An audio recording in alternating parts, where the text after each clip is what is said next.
It's Thursday, the 15th of February, 2024. Welcome to the Fast 5 Business News by Fear and Greed, where we give you the top 5 business stories you need to know in just 5 minutes. I'm Michael Thompson, and good morning, Sean Aylmer.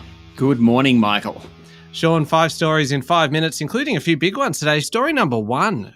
For instance, Australia's biggest bank announced a 3% fall in profit on the back of lower profit margins from intense competition in the mortgage and deposit markets. And Sean, that sent Commonwealth Bank's share price down 3% yesterday.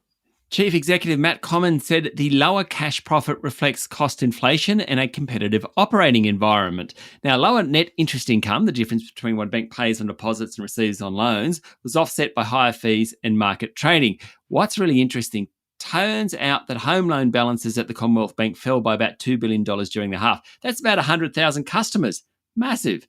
Of course, the bank is trying to maintain profitability, less worried about market share. Matt Comyn said that Aussie banks have passed through only 85% of the rises in official cash rates because of competition in the market. He also said that while the Commonwealth Bank received $8.9 billion in interest payments from its customers, it paid out $6.9 billion in interest on deposits and another $3 billion to wholesale lenders. And just quickly, Sean, what did the CEO Matt Comyn say about the economy?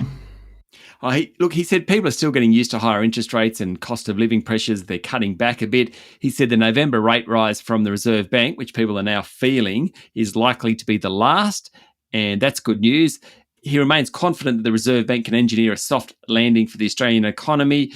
Basically, the result was solid, if unspectacular. Commonwealth Bank share price has run, though, so analysts expect a fair bit.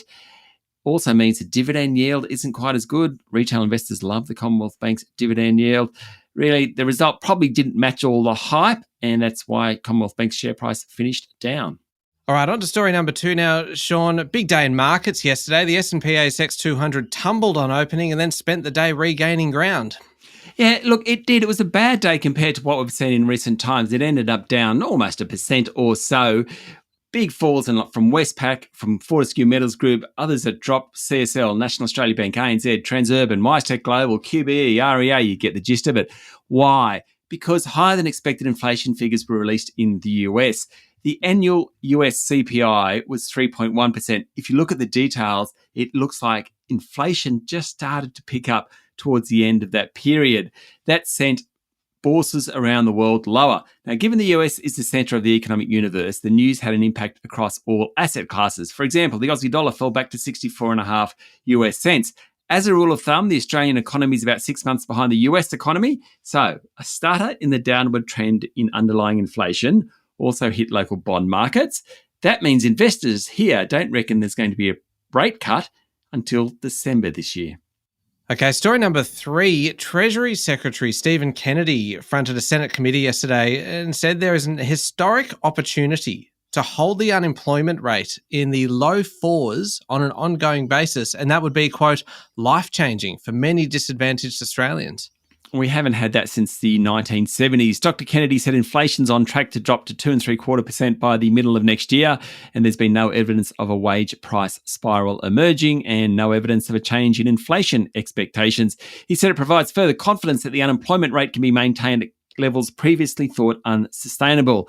Of course, January labour force data is out today. Dr. Kennedy says the redesigned Stage 3 tax cuts were the most appropriate way of delivering cost of living relief to Australians without stoking inflation. He also reckons there might be a budget surplus on the way this year. Sean, story number 4 is an interesting one. One-time blue chip company AMP's share price jumped 11% yesterday after the group said it would return more money to shareholders through either dividends or through share buybacks. It was once a massive company. Shares are trading around $1 at the moment. It's worth about $3 billion. 20 years ago, a share was worth about $14.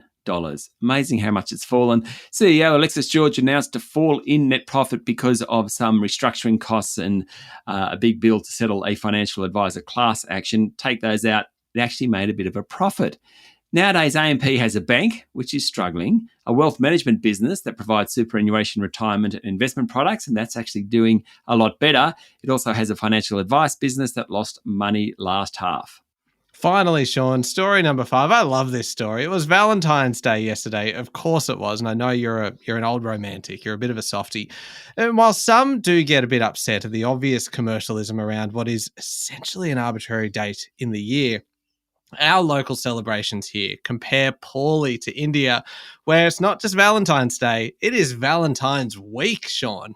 It starts on February 7 with Rose Day, then Propose Day on February 8, Chocolate Day on the 9th, Teddy Bear Day on the 10th, Promise Day on the 11th, Hug Day on the 12th, and Kiss Day on the 13th. Finally, you get to Valentine's Day on February 14.